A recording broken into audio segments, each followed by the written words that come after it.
This is I was thinking back when I first met you, and I think it was, I called you up or went to see you because I was doing something on the first black mayor of Los Angeles, Tom Bradley. Yeah, it was Tom Bradley, that's right. Yeah. And I was listening to tapes of him speaking, and he sounded like the whitest guy I could imagine. And I was trying to figure out why. He sounded like a Disney announcer. Yeah. Like a Disney announcer. Yeah. And you tell me a little, before we even get into this, it was so much fun, your answer. Explain to me why that would be so. I don't remember what I said then because it was before you know what, and therefore it feels like it was 75 years ago. Yeah. But I know that I probably would have said that he would have grown up in a time when the unspoken cultural expectations of oratory culture were such that if you were trying to make your way in the world, whatever color you are as an American, there was an expectation that you would learn the standard dialect and be absolutely comfortable in it.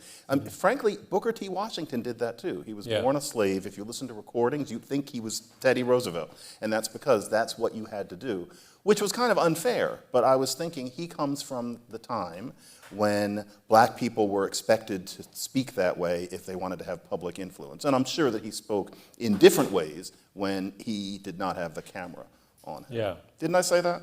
I think you said something along that lines. And we were, the fascinating question is did that stop? It stopped. Yeah. He doesn't sound like that if he's the mayor of Los Angeles today. No, that ended in the late 60s, and there was a new idea, and in some ways a healthy idea, that to be taken seriously, you don't have to learn to talk in the standard way. You can express yourself how you feel like it.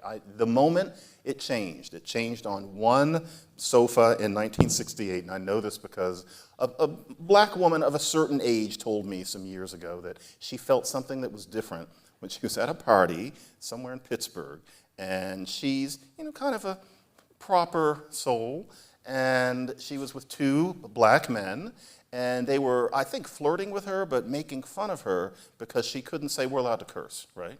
She couldn't say motherfucker properly. So she was saying it the way I say it, motherfucker, whereas they were saying it the way Richard Pryor says it, and they were making fun. And I thought, in 1958, that wouldn't have happened. There was a new regime. She did learn to say it, by the way. Yeah, you did. Yeah, I imagine it's the kind of thing you pick up pretty quickly under the right circumstances. You have to do it. Does being a linguist, one of the things I wanted to start with, before we get into your book, I wanted to start with a little bit of, I want to get inside the mind of a linguist. Okay. You're really the only one. I mean, it's not true. I know I have had a feud for many years with Steven Pinker. Is he a linguist?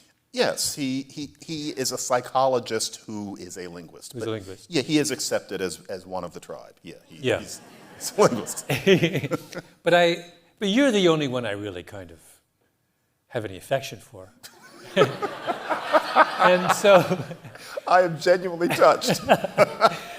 So I wanted to start by, I brought up the Bradley thing because that question, I'm imagining that is the kind of question that pops up in your head all the time.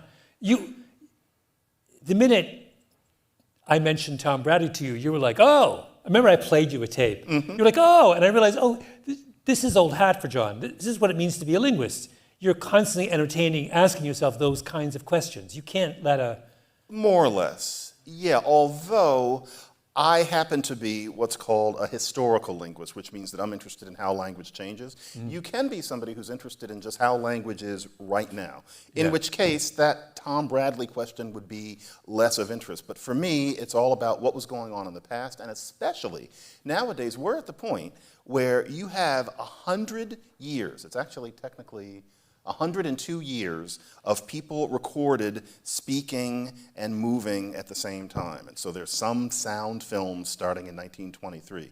And that, to me, is history, especially now that we've got the internet. And so you can just see these things happening, and you can listen to the way people talk. And so that's something I do. Not all linguists would be inclined to do that. They would do other interesting things. But it's a little obsession of mine, especially lately. How has American English changed over about the past 125 years? when you can actually hear it. You can listen to, this won't go on for too much longer, but you can listen to the black musical theater artist Burt Williams, who has a certain name, but he first became famous working with George Walker. They're two black men. You can see them in pictures, and you know, they've got the minstrel makeup, and they're in these forced poses, and you kind of think, what were they like? And it's hard to tell. There's some recordings of them. There are a few, and they're like that. And you can listen to the way they spoke and sang. They both sound Caribbean, including George Walker, who grew up in Kansas, because black English vowels were different back then. If you listen to black people on cylinders from the 1890s and then them, they don't say coat, they say coat, like that. Somebody's going to marry me, somebody's going to marry me, that's how they sounded. And so these are the obsessions that one starts to have. When you say you have, it sounds like a fantastic obsession, by the way. How does that is this something you do sort of for fun? In other words, do you have places you go to find these historical, or are you just watching a movie from the 30s and you stop it and you go back 5 minutes and you play up a... Both of those things. Both of them. Yeah, and it's not only black people, it's just people in general. Listen to that vowel. Why did the person use the word fantastical in that particular way? Mm-hmm. There are all sorts of things. And then, do I go looking for it? Not necessarily, but if I find out that there is some 4 CD, 3 CD players in my home, 4 CD player set called Sounds of the Deep Past. Mm-hmm. The first thing I'm thinking is how interesting could most of that be? But there'll be 2 things where somebody is black or somebody is using something colloquial, and so I'll listen to all 4 of those damn CDs once, because you never know what you're gonna get. And you get just enough to put into books and to mention to you and things like that. So, when did you, at what point in your career, life, whatever, did you realize that this was something of particular interest to you?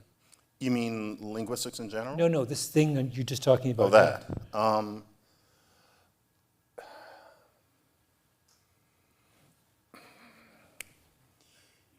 It's a summer day in 1975, and my father's got his beer and he's watching this bad old movie. And it was a movie biography, old one, of Stephen Foster. And the people keep walking through, and the vowels are different. And I'm gonna write Swanee River. And I asked Dad, why do they talk that way? And he said, well, you know, things change. And that's about all he had.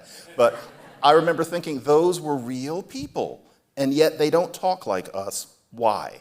And then a seed was gradually planted. There's an episode of, I've never spoken about this, there's an episode of The Lucy Show, not I Love Lucy, but her second show that got bad. And in one of the early episodes, Lucy gets a maid, and the maid is snobbish, and so Lucy starts buying the maid lunch. And at one point she says, oh, it's a roast chicken, it's broasted. And she says, it's broasted.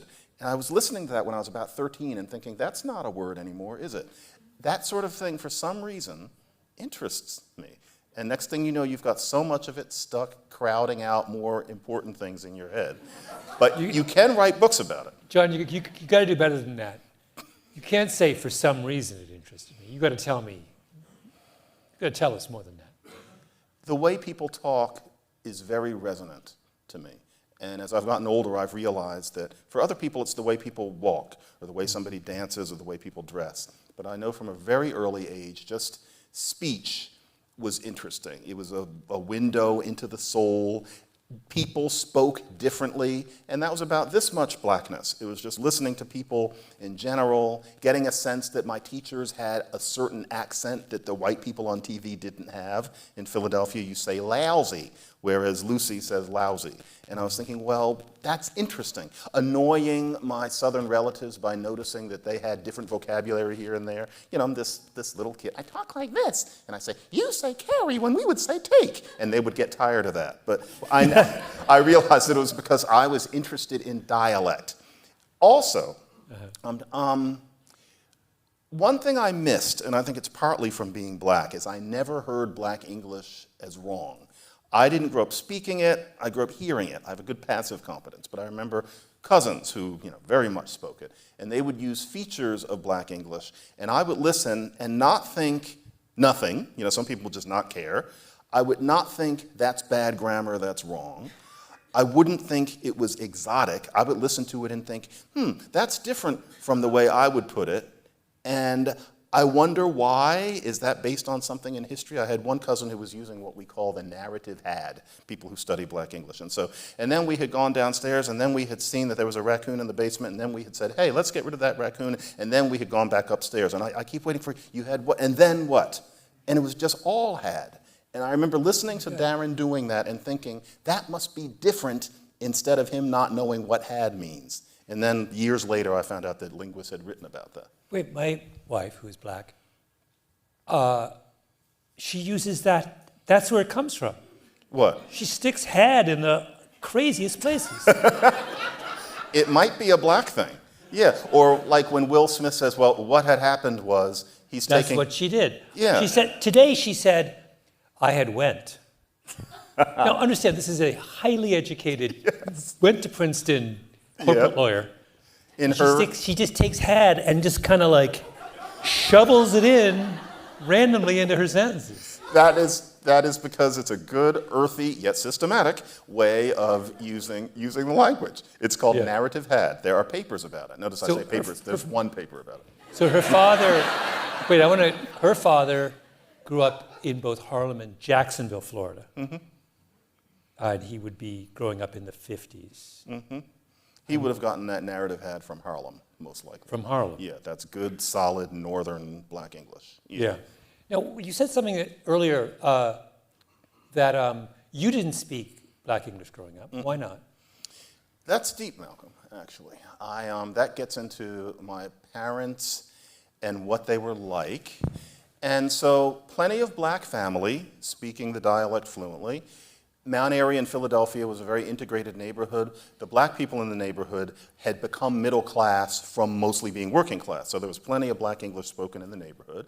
Close friends of mine spoke it. My mother grew up speaking Southern Black English, but switched to a kind of generalized suburban Northern when she moved to Philadelphia. My father spoke Philadelphia Black English, but, and this is something I really have only wrapped my head around over the past about year, really thinking about it.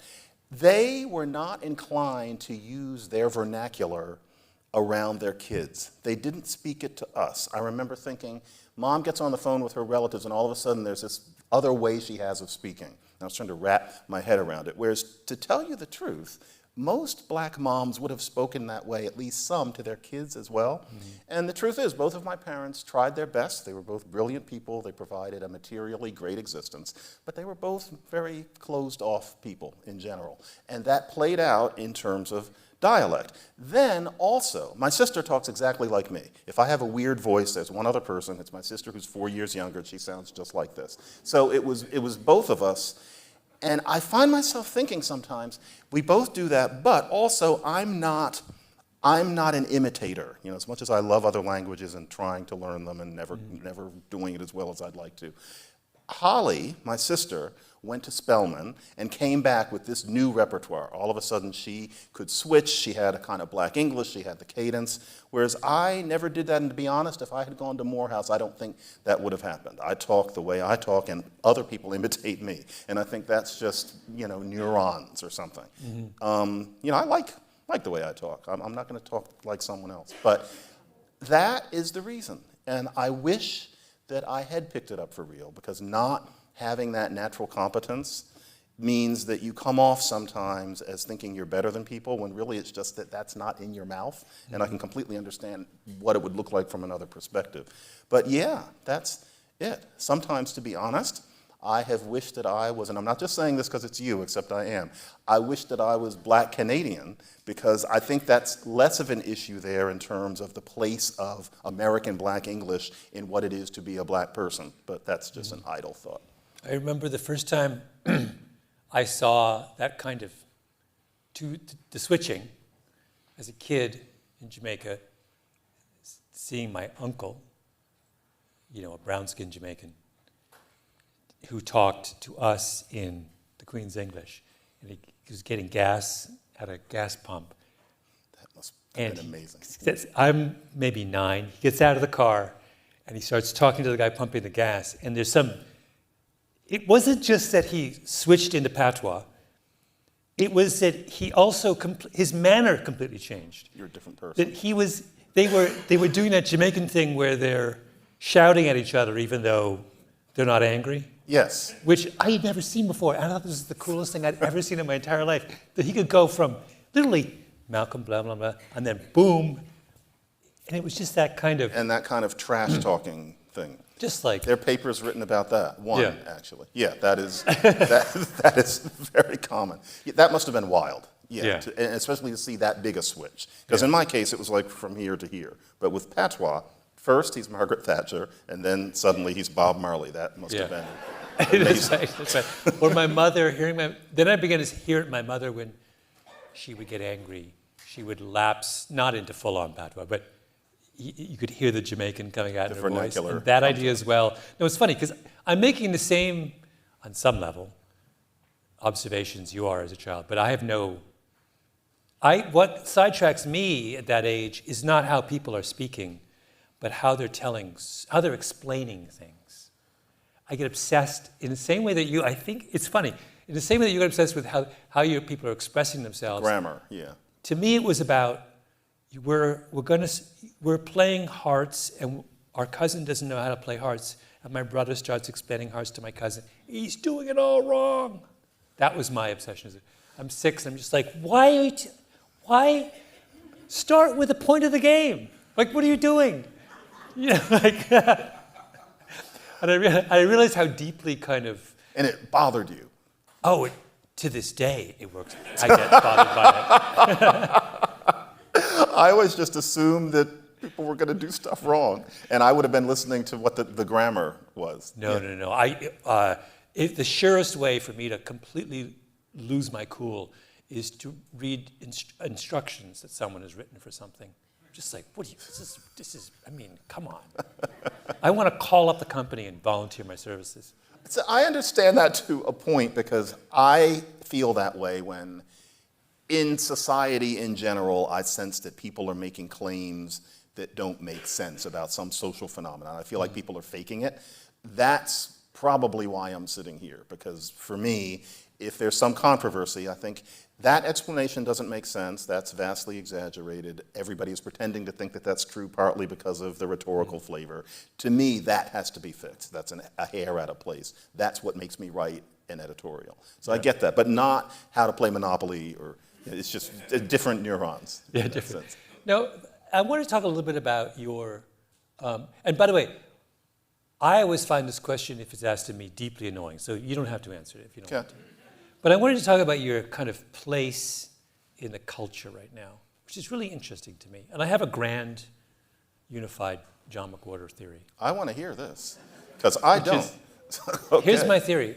At any given moment in sort of popular culture, or intellectual popular culture, there is someone who's allowed to get away with saying anything. You're that person. I think you get to say whatever you want. For a variety of reasons, which I'd like you to unpack. Can you give me one half of an example of what you mean? Like, I'm allowed to say it, but no one else is. You wrote a beautiful, was it an op-ed? I can't remember where you wrote it. A thing about your own experience with affirmative action. Yes. No one else could write that. True. You write about, you in your column are constantly, in a very beautiful way, kind of setting down the rules for discourse, particularly around, it was your code switching column of yesterday. Mm-hmm. Like, all right, you're not allowed to do that. You got to do it this way. I forget them the minute I write them. You can't. Today is, what's her name? The Congresswoman, Jasmine Crockett. Yes, sir. Okay. Jasmine Crockett. Right. Yeah. You said very gently and nicely, you said to her, come on now. Mm-hmm. You get to do that. I do. You know what? Who else can do that? What you're saying is something I'm feeling as I get a little older, because I'm pushing 60, and so I'm no longer the young pup, and I feel like I've got a certain amount of life experience, and also just I'm beginning to come off as the kind of person who you call sir, or in the parking lot, okay, boss, that sort of thing. And so I'm beginning to take those chances to an extent. I'm going to be very careful with affirmative action. I think a great many black people in a position like mine didn't mind that affirmative action put them in a position where they couldn't do what other people did. They see the affirmative action as part of being a black person in today's society. I'm not trying to make it sound like I've got some incredible vision, but I think with that, I'm seeing out of a certain box that it can be hard to see out of. With Jasmine Crockett, I will say this, which is that I was very careful, that's the one that's in the Times now, I was very careful in the wording of that because I thought, I don't want to go like this to Jasmine Crockett, especially because she's 40 and a bit, and I'm about to be 60. Yeah. I'm male, I have an imperious demeanor, I don't think that she did anything that was absolutely sinful. And so, honestly, in the editing of that, we were very careful with the words. And so near the end of it, I say that her explanation for why she made fun of the man in the wheelchair was, what did I call it? Clever, but hopeless. And there was an idea that I was supposed to say clever, but cowardly. And I said, no, that's too mean. I don't want to call her a coward. I want to say that the explanation just doesn't work. So I think part of it, but the fact that I wrote that at all, I don't know if I would have written that one 20 years ago, or if I did, it would have been read as John just likes to criticize black people and he does that every week, when I actually do it very rarely. Now I think people are more in a position to see that I was just trying to be constructive. I don't hate her, but I thought that she really did cross a line. But I think what you're talking about is that I'm getting a little older and therefore feel like I can say things that I couldn't when I was Coleman Hughes's age, like 30, where if I would say things, even if I thought I was right, it would be, you're too young, how dare you? And I really felt at the time, I need to respect my elders. I would try very hard to do that. Especially in black American culture, you don't sass your elders, you don't sass your parents. Well, now I'm my parents. And so I'm going to start doing some constructive sassing. I think that's part of it. Part of it as well, I think there's other layers. But one is that as a linguist, as someone who pays as much attention to language as you do, you're better at it. I'm not, by which I mean that just the example you just gave on parsing the difference between cowardly and hopeless. Mm-hmm. That someone who was not as attuned to the nuances of language might have said cowardly with there's quite a dramatic difference in the way that would be perceived and read. Yeah. And but you are professionally alert to those nuances, and that permits you a great deal more freedom.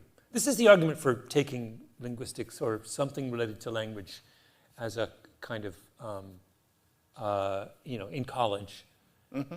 Because I think, or if I might finish this thought, sorry, I'm talking too much. But No. I think that most people dramatically underestimate how important word choice is and how acutely sensitive we are to the words that are used, particularly if they're directed at us. Yeah, I know what you mean. Having that particular sensitivity to words doesn't happen to be what linguistics training is about. It's actually a separate skill set, but I think some of that comes from just being a readaholic. I see it in people who just read a whole lot of books. Mm-hmm. And it's hard to be a readaholic, especially today. I mean, what with the distraction, I'm not going to put myself in your head, but I'm guessing that the minute we walk off the stage, both of us are going to reach into our pockets and take a look at our phones, and that's us. I have made a pact with myself that I am going to read physical pages for at least an hour every day. And I carve out the time, I wake up early, I'm always reading 2 books at a time. But that's hard. What are you reading right now? Right now? There is a new biography coming out of James Baldwin that is just delicious. I can't put it down. It's 600 pages, and I'm going to read it before bed tonight. It is peach jello as text. Peach-flavored jello is the best kind, by the way.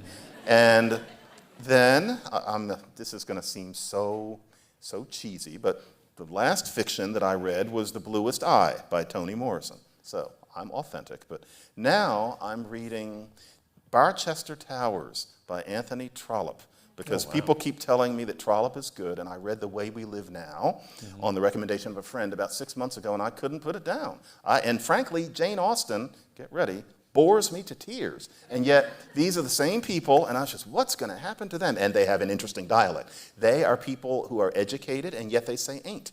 It's 1850, and somebody will say, well, I ain't got my inheritance yet. And I'm thinking, isn't it interesting that ain't was different among these people? So now, it's the same people but different, and it's Barchester Towers, and it's all about these preachers and their wives, and it's a wonderful ride. It's so good that I actually downloaded it into my phone a week ago so that I could read it on the train instead of having to wait till I get home. So that's what I'm reading right now. Yeah. We should really talk about your book. Oh, is that what this is? Okay. Well, Although I would rather just do preamble. I want to talk about trauma. If I had my way, I would never get to the point. But I want to talk about my favorite chapter in the book. What's the favorite? It's the chapter about you. Thank you for it not being about they and them. Okay, you, yeah. That was the one that was the funnest to write. It is. So just to explain briefly to everyone the structure of the book. The book it's not just a book about they. I mean, I think there already is a book just about they. I couldn't have sustained anyone's attention for that long. It's each pronoun. So there's I, there's you, there's he, she, it, there's we, and there's they. So that's 7 chapters. Notice that it's compact. And the idea is to give the history of each one of those little words and then to discuss some controversy that is connected with them. We kind of resist controversy. That chapter was a challenge because I was thinking nobody fights over we, but I got a chapter out of it anyway. But that was the point. And of course, when I was writing it in 2023 on a sun porch upstate, I was thinking, ha ha, happy linguistic pronouns, because the book before this was called Woke Racism, and it was a bourbon-fueled, angry little screed that needed to be written in 2020. But it's this book where I'm screaming on every page, and books like that are not fun to write. So after that was over, I thought, I want to do one of the happy language books. And I thought, what about the pronouns? The last thing I was thinking was all of this debate we're having now about trans identity, et cetera. I was just writing about pronouns. So the book has fallen into a different atmosphere than I was expecting. But really, it's just me enjoying pronouns like in 9 Nasty Words I enjoyed profanity. That's what this book is. But you, so tell us the problem with you. You is a problem. I don't mean that you all are a problem. No, but there was some black English, too. Yes, no, we will get there. That was silly. That was the problem. So it used to be, yeah, exactly. Thou, Malcolm, as opposed to you in the audience. That's how English is supposed to be. Thou art sitting in a chair. You are sitting, to be honest, with the lighting, I can't tell what you're sitting in, but I presume they are chairs. And so, thou and you. You're supposed to have singular and then a plural one. In early Middle English and before, there was a dual. So if it's just you two, then it was yeet. And so thou, yeet, yes, yeet, those are the younger ones among you. It didn't mean this. And so thou, yeet, and you. And then they had case forms. Thou, if it's subject, thee, if it's an object. You was the object form, ye was the subject form, like hear ye. And then yeet didn't do that. But the possessive of yeet, if you wanted to say you two's book, ink book. Get that? And so, got it wrong. No, ink was the object form. Yeet and then ink. So I've done it all for you two, my children. I've done it all for ink. Inker was the possessive. So you had all of these you forms, and everything's chugging along. And today all we have is you. Not even ye and you, just you. Thou is gone, no thee, just you. It all just falls away. Thou is the one we missed. It's like it had a disease. Yeah. Thou is the one we missed. We need thou. We need thou. We need it back right now. But we can't do it. No, so let's talk a little bit more. Convince us about why we need to have thou back. Well, if you think about it, if you're going from English to almost any language you're likely to learn, notice the first thing you learn is that there's something like tu, and then there's some plural form. You never learn that the word for you is the same both in the singular, if there's a chart in front of you, the singular and the plural. That's not how languages work. And so all over Europe, this is preserved. This difference is preserved. There are different spheres of influence that it has in different languages and at different times. But if it's Russian, it's supposed to be the and the. You don't have the used for everything. You don't have the used for everything.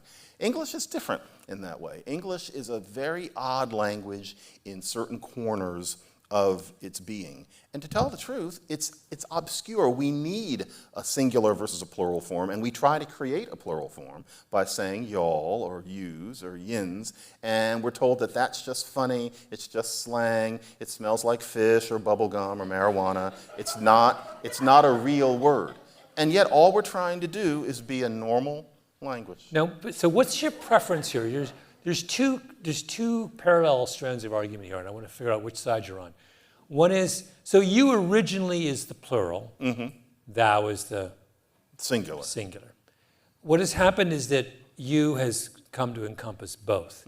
But we've developed these colloquial forms, y'all, etc., to take up the plural position, and we've moved you to the singular. Do you think you should remain the singular, or should you be moved back into the plural position?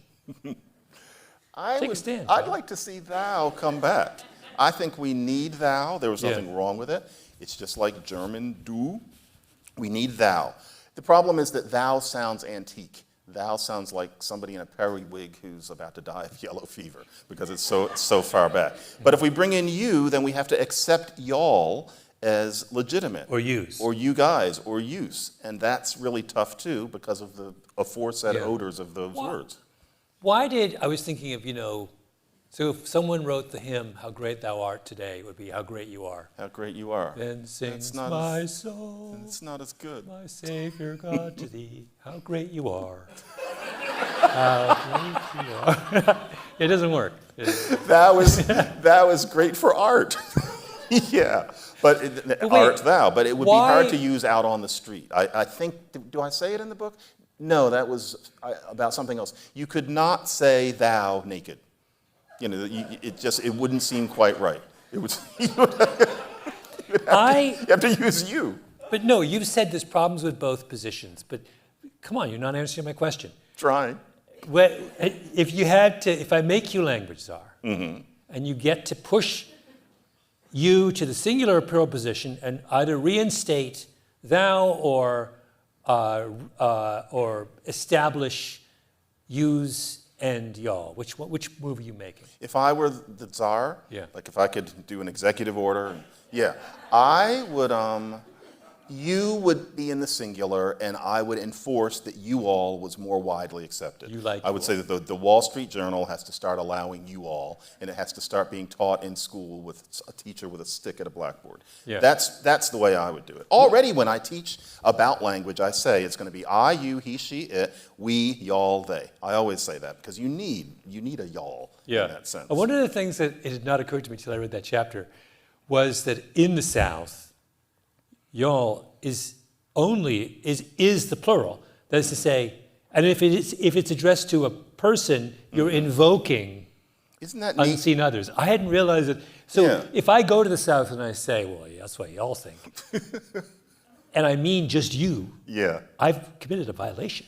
Yeah, because they don't use it to mean the singular. But when they say it's one person, you're at a 7-Eleven, and somebody says, y'all come back, that doesn't mean y'all, that one person right there. Friends. It means it's implying that there's somebody out there in the car or something, which is the following. It's a politeness strategy. So with tu and vous, you can address a single person as vous, as if they're two people, and so you're not hitting the person like this. If you say y'all come back now, you're kind of saying vous come back now. You're taking away the directness. To say, you one individual, I hope you come back and buy another Slim Jim. That's a little direct, as opposed to y'all come back. It's a very courtly thing, that y'all. Now, when I grew up in Southern Ontario in a Mennonite community where there was a lot of Low German, Pennsylvania Deutsch was being spoken, and use was a commonplace. Everyone in my I didn't know it was used there. Interesting. Yes, everyone in my primary school, all the farmers' kids, the Mennonite kids, would all say use. Southern Ontario? Southern Ontario. New on me. Anyway, go ahead. Yeah. But that would be, so is that because of the German, the Low German connection? Are they importing a Germanism?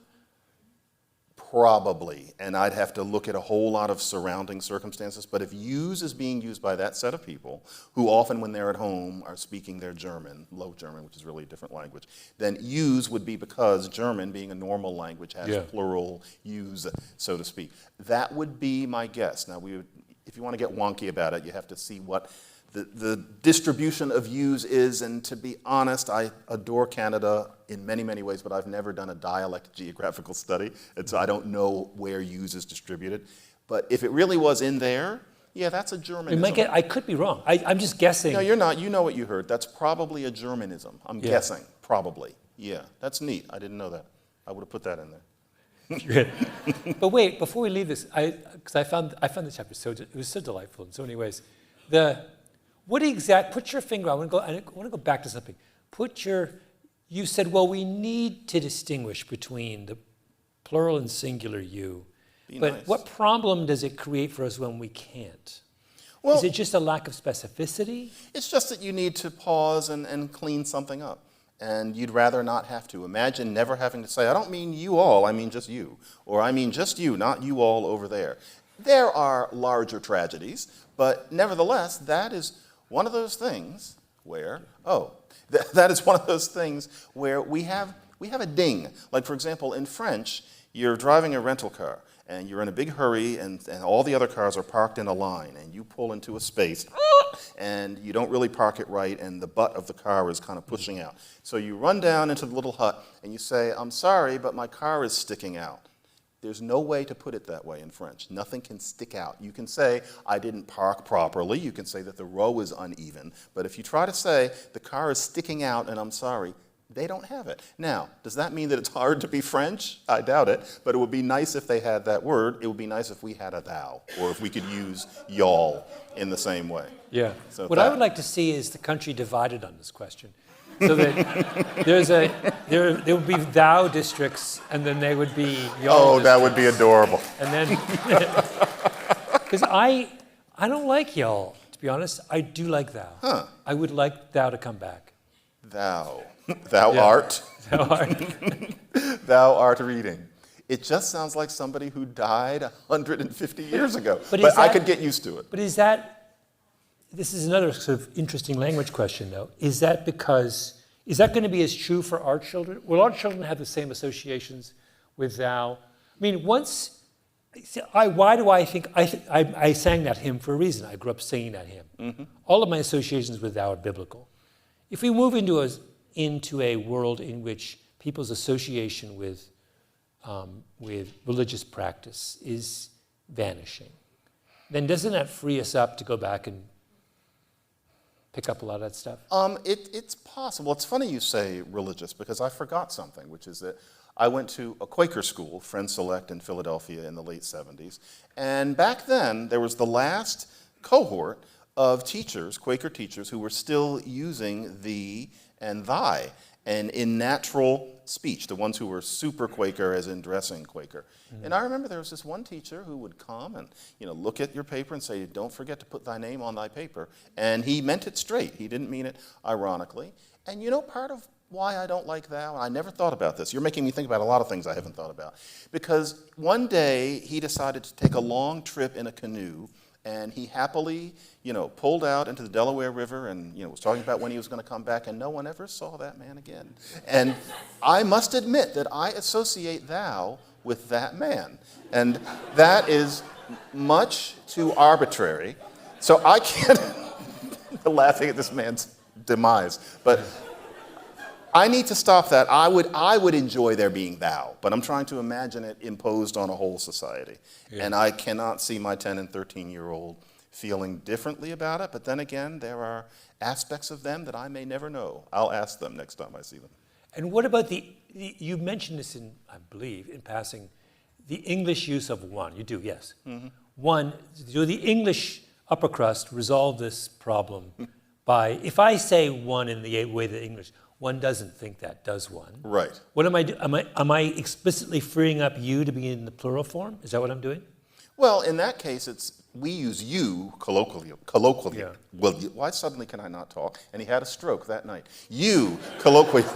But we would actually say, you can't do that, can you? And so you gets dragged even into that one usage, which ended up replacing, it was originally a word mon, which was not man, but it was mon. And then mon just dropped away. Everything drops away in English like autumn leaves for some reason. But you have the one, and you're saying, does that allow space? Is that why they're doing that? Why does the English upper class use one instead of you? Because you is overstretched, because not only is it used in the singular and the plural, but you also use it for this indefinite. Real Germanic languages, normal European languages, have some dedicated pronoun, as we call it, for the indefinite. That's one thing that a pronoun should do. That book should have an extra chapter.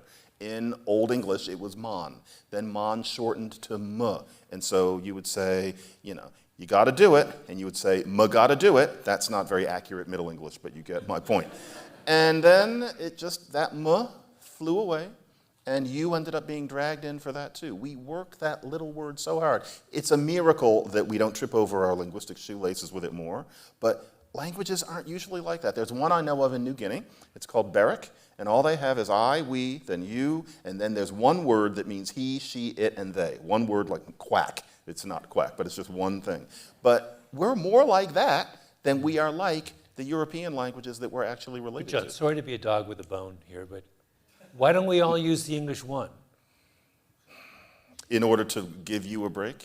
Yeah. Because of its socialization. In order to give one a break.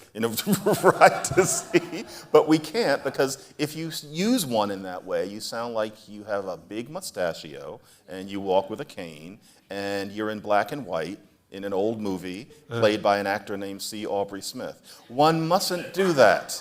It's too high. As a kid, we would make fun of this because my father would, I think he would use this locution and then he abandoned it. Because you're trapped once you start with the one. One doesn't think that one should do that, does one? And then you realize this is an endless stream of ones in your future. Or Fats Waller saying, "One never knows, do one." But that was arch. He's saying that while he's knocking back the gin. That was funny. In his real life, he certainly wouldn't have said, "One never knows." Yeah. And so one, for arbitrary reasons, is marked. And so it has that upper crust meaning, and most of us are only upper crust on occasion. And so we need something more casual, and it ends up being "yuh." Poor little you all the time. Yeah. It's a heartbreaking chapter. It is. We have questions. I'm not sure how much on cards. Yeah. How much time? I've forgotten how much time we. Technically, I thought it was a 9 o'clock, and you know the customs. I don't know if it's what they call a We hard started a little stop. late, so we can do some.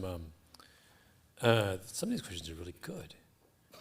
The questions are always fun. How does English compare with other languages in terms of words on the move?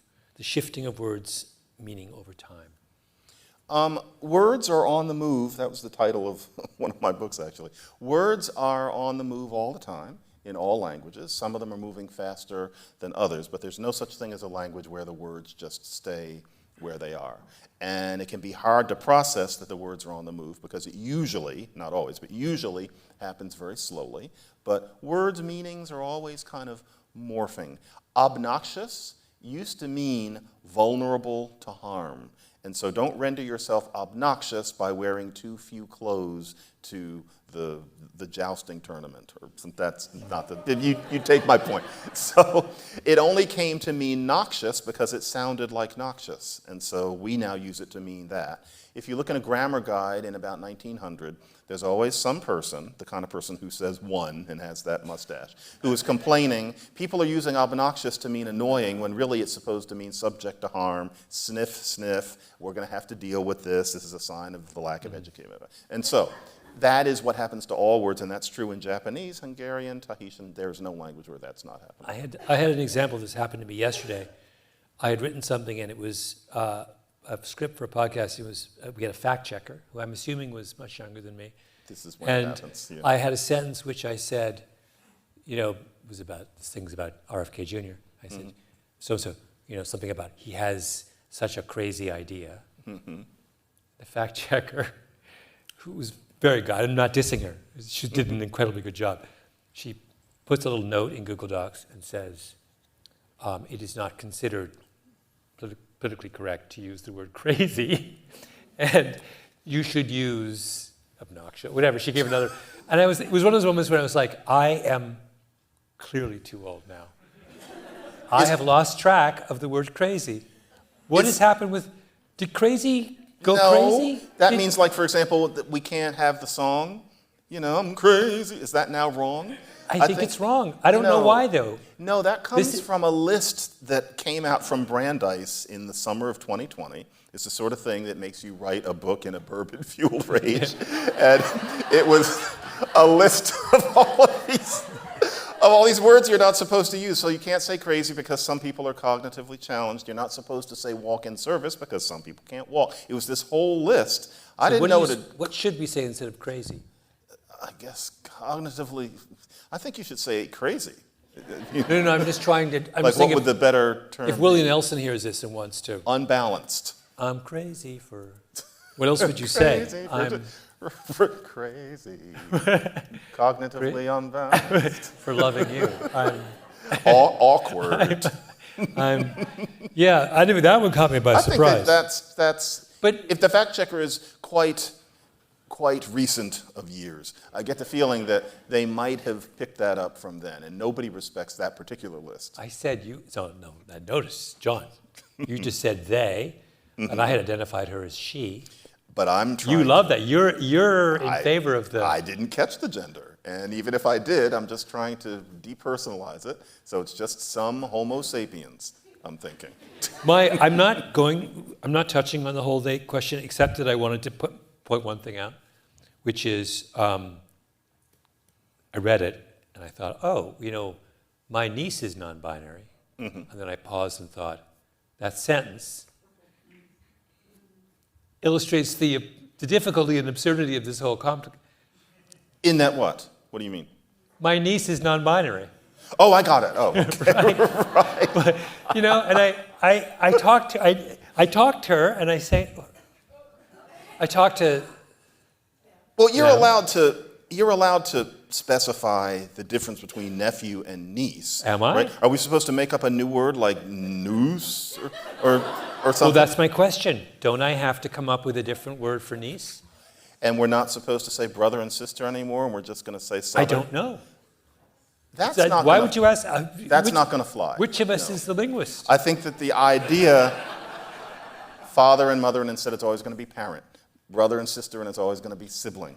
Nephew and niece, and they're going to make up some new word. I haven't heard a call for that. Yeah. I thought that the sophisticated view was that there is some reason for saying that there is biological sex, but the issue is whether or not you can think beyond it.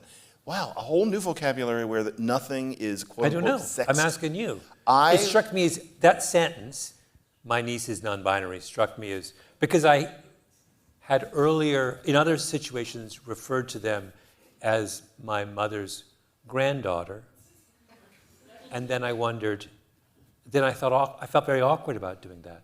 My female parents. Well, no, you can't say female. No, you can't. Anyway, I don't want to get sidetracked on they. Biological and then cultural. I thought we were supposed to see that both could coexist. Yeah. I'll think about it. Wait, I'm not done with this question about. The question was whether English moves faster than other languages, and while I answer that question. I don't know. Someone once told me, I don't know if this is true as a Canadian, that in Quebec, the French that is spoken is archaic French. Mm-hmm. So why is Quebecois French not moving at the same pace as French? Mm-hmm. So that does suggest that different languages move at different rates. That's a very good question, and the answer to it is that Parisian French is one thing. The French of Quebec, and it's actually very similar to Cajun French, is a different grouping of dialects. And so you can say that these things are older. But the thing is that those dialects have changed a great deal since they were moved over to Quebec. And the Quebec dialect is very different than what it would have been in, say, the late 1600s and the 1700s. It's just that you can still see the likenesses. It's not that Quebec stayed the way this was. And so all languages move along. And the truth is, I have not done a study of the joual spoken in, for example, Montreal. I'm sure that that variety has changed more in the past 300 years than French, standard French in Paris, because written languages change more slowly. So if a language is just allowed to do what it wants to do, like some language in a rainforest spoken by indigenous people, it's never written down, that language moves along considerably, such that you might even have a little bit of a problem understanding your great-great-grandparents. Once it's on the page, and your brain is kind of on writing, as I put it, and you think that the real language is written, then it tends to slow language change down. So what we know is how language changes, where when the new they comes in, we're thinking, good Lord, what happened? That would not shock people as much if this were an unwritten language. Language changes very quickly until it's yoked to the page, which is true of only about 200 of the 7,000 languages that there are. The idea that you think of the language in writing and then you think of speaking as just a sloppy way of how it's done on the page, that's only a very few languages, and we happen to be speaking one. Normal human language gets to mind its own business. Mm-hmm. And so it's faster for them. Here's a good question. Oh, wait a second. What are your thoughts on Black American English being adopted by younger generations in the slang they use? I'm assuming this question is about by younger and in some cases non-Black generations. Mm-hmm. I think it's great. And I know that there is a strain of thought that says that non-Black people are stealing Black English features and appropriating them, and that there should be a line. But for one, there could never be that line. That line couldn't happen, especially with the mainstreaming of hip-hop. And it's getting to the point where you can be a thoroughly mature person and not really remember when rap was listened to by basically all kids. That happened really in the 90s. But once you've got that, and you've got that music in people's ears, and just in general, I think that it's a sign that there is less of a color line than there used to be, and we all know that we still have work to do. But there was a different time. There was 1950, and then there was 1980, which was very different from today.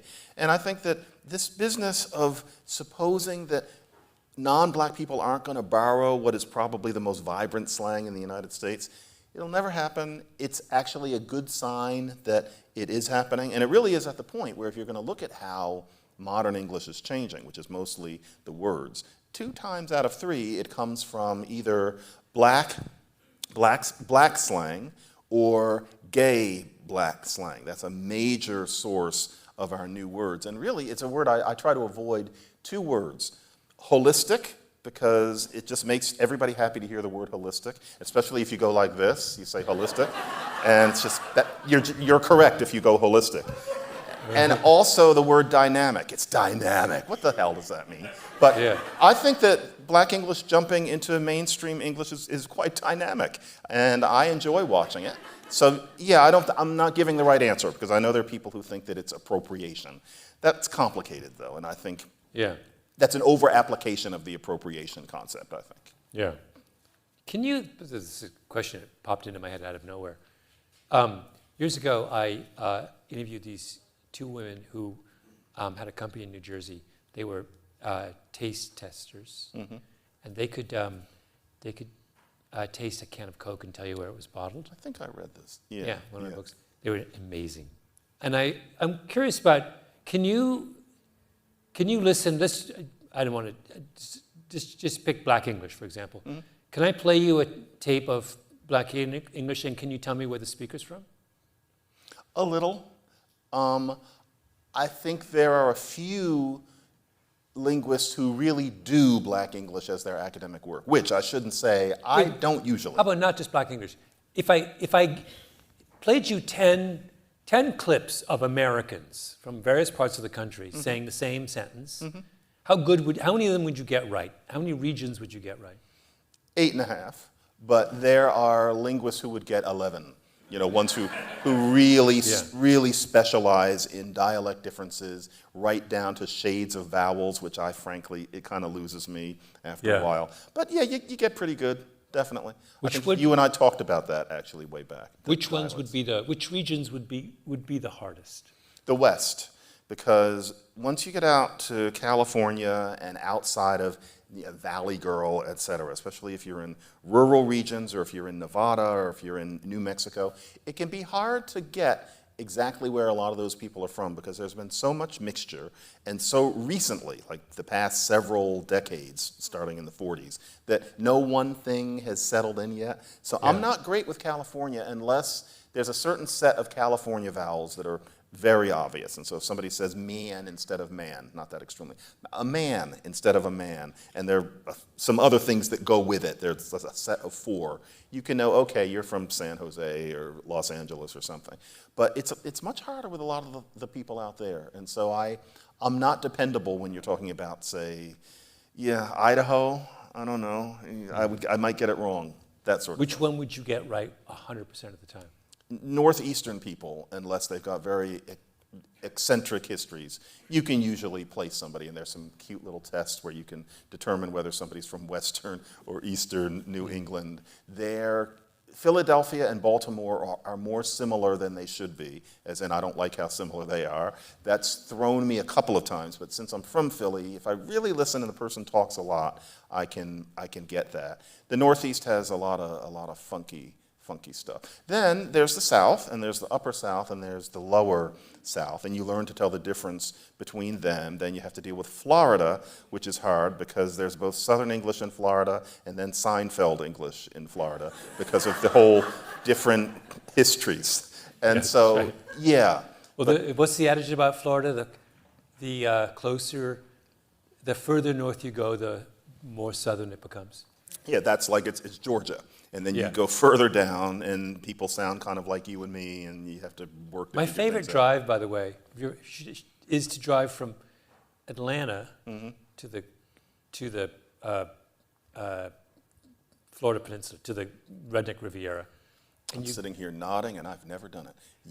And you see that trend. So you drive through Alabama, Georgia to Montgomery, then Montgomery straight down through Alabama into that western edge of Florida, and like that, you get a kind of I don't know why I'm saying this, but it's incredibly. For some reason, I find it incredibly interesting. It's a journey to the south a trajectory you don't normally see. Right. Atlanta, Montgomery. Right. And you're well west of Jacksonville. And why were you doing that? Well, that's a very long question. Because I have small children and I vacation in Florida on a regular basis. The where you end up is in Matt Getz's district. Oh, really? Yeah. Oh, interesting. You want to, in the accents, statesman, right, yeah. The other interesting accent story, we have to end soon, sadly. But I've been doing this project in Alabama, but in northwestern Alabama, Huntsville area, with all these people which is very white, right? Almost very few black people, and like 5%, less than that, black people in those parts of the... Despite Alabama's usual composition, right. Yeah, the Black Belt is the other side of the state. Yeah. But the accents are fantastic. I don't know anything about it except to say that they're just, Do any of them sound black? Because white people can sound like black Southerners and the other way around. You never know. I don't know enough to know that. I just know that I've been talking to a lot of people who are Church of Christ in Muscle Shoals, Alabama. And there's something I could listen to them all day. It's fantastic. They sound quite different from anything that most of us here are used to. Which means dialects are not disappearing the way we're often told, or at least nobody told them. And there's a churchiness to the way, I'm talking to a select population here, but it is that southern way of speaking, but it's infused with a lot of King James, I feel like it's the rhythms of the King James Bible that are, because the thing that distinguishes that denomination is it's King James. One of the things that distinguishes it. Interesting. You mean even in casual speech? Well, do you want mustard or something? Yeah, and again, I'm not an expert. But I got that flavor. It felt like, felt churchy. Religion would be very important to them, Really, definitely, and that would shape their language. It would be the high language and the low language and the dynamic relationship between the two. Yeah. Certainly. I'm going to end with what I always end with when I talk to you, John, which is to beg you at some point to do an audiobook on the history of American speech as really an want it? audiobook. I want to hear all this. You really want it. And then we could use recordings and stuff. It's a book, and I feel like everyone would want this. Malcolm, I hereby almost promise you that I will put together that book. It's a shame to end. We have to end, sadly. But I want to ask you one last question, and that is it's my favorite question for someone like you. Let's imagine you were made language czar of America with absolute powers. I want you to tell me the three language fixes you would impose on all of us. We've done you. We want you want y'all. We've given that to you. I want three new ones, and then we're done. I want people to stop saying it is what it is, because I find that the chilliest, most dismissive expression. That's got to stop. There's something pickier. You can't just walk into this room and start yelling. That's how the sentence should be. You can't simply walk into this. You can't just walk. But everybody says, you just can't walk into this room and start yelling. That is now ordinary American English, and I have no right to have any problem with it. But it's kind of like you wanting the order in the monopoly directions. It doesn't make any sense. It's you can't just walk in, but people say just can't all the time. There was an episode of The Lucy Show where somebody did it, and so I know that it's not new. But it hurts me. And then, let's see what else. There aren't that many. Something where I wish people would just kind of stop saying that. This is one that I didn't like when I started hearing it in the 90s. Yeah, people say when they're having a conversation. They'll say, oh, yeah, but they also make it in an orange color. You're trying to say something. They say, yeah, and it sounds pushy to me, kind of like, you shut up. And that's not what they mean. But to me, it's just what do they mean exactly? One yeah would do. What they're trying to do is take their turn in the conversation, and they say yeah, in the same way that now both you and I probably use exclamation points in our emails when we're not exclaiming anything. It's kind of, be there in a second, ging! And so that has become, and so now if you want to really exclaim, if you want to say something like, the tangerine is the best flavor, then you have to use 2 exclamation points. Yeah. So yeah is kind of long for what used to be just yeah, but it's just this kind of natural, it's kind of like, sections of DNA replicating. Yeah. And so that was a weird analogy, but yeah. No one uses more exclamation points in email than me. You know this. Are you really doing this? Oh my God! It's so excessive. Tangerine. It's to the point now where I think that with people I'm regularly corresponding with, if I only use 2, they'll think that I'm mad at them. And so, why is Malcolm so cold today? He's cut back to 2 exclamation. So I got to like 3 and 4. That's the way it control. is now. It's completely out of That's right. control. And all that is that you're being cheery and polite. Yeah. That was not the way we wrote emails 30 years ago, or even 20. But now I'm doing the exclamation points because I'm thinking if I just have a period, it makes it look like I'm angry. And that's how punctuation changes. Well, you might be but you might well be angry, John. I have my days, but I would disguise it by using a meaningless exclamation point. All right, one last one for the road. One last fix. Let's do it. You can impose on all of us. Well, that was 3. So it was you just can't. It was yeah. And then there was what was the first thing I said? It is what it is. People have got to stop that. So I would have those 3. And then maybe y'all. Is the correct response to it is what it is, it isn't what it is? Is that what? Yeah, but it isn't what it is. In this case. And see, you can't say that. And what they're really saying is stop. Yeah, it's kind of like, yeah. It's stop talking about that. Like it is what it is, and therefore there's no point in dwelling on it, and now let's talk about RFK Jr. or something. And what I wanted to talk about was the tangerine ice cream. So that's how that goes. John, this has been great fun. I feel we could have done another hour. We could have, and with some wine. I feel we should come back and do another hour at some point. But this is a wonderful book. You should all go and get it and Perfect. Give it to your friends as well. And thank you for joining us tonight. And thank you, John. Folks. Thank you, Malcolm.